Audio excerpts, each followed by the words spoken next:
तो कल है और जल स्रोत है तो जल है।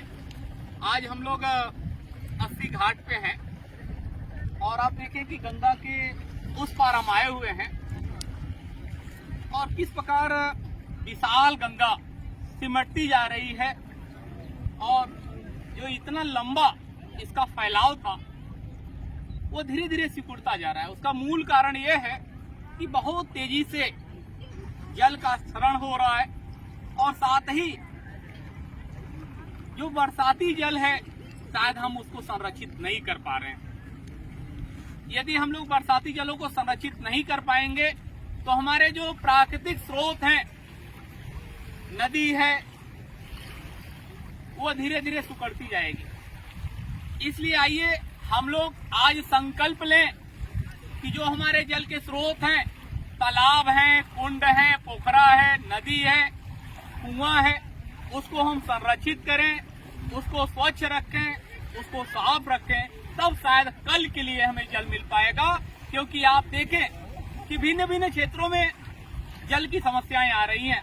चेन्नई एक उदाहरण है जहां 2000 फीट के नीचे जल प्राप्त हो रहा है। कई सारे ऐसे क्षेत्र हैं जहां निरंतर जल की समस्याएं आ रही हैं और यही हाल रहा तो लगभग 70 करोड़ लोग 2030 आते आते उन्हें अपने मूल स्थानों को छोड़कर दूसरे स्थान पर जाना पड़ेगा जहां जल की उपलब्धता हो। इसलिए हम लोगों को आज संकल्प लेने की आवश्यकता है कि ऐसे जल स्रोतों को हम संरक्षित करेंगे, उसमें अपने पूजा के अवशिष्टों को नहीं डालेंगे, घर के अवशिष्टों को नहीं डालेंगे, जिससे कि वह गंदा हो जाए, जिससे उसका अस्तित्व समाप्त हो जाए। आइए हम लोग हाथ आगे करके संकल्प लेंगे।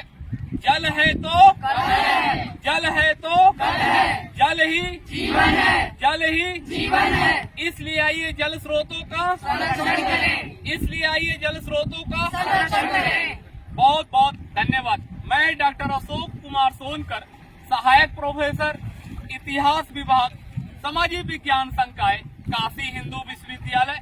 बहुत बहुत धन्यवाद।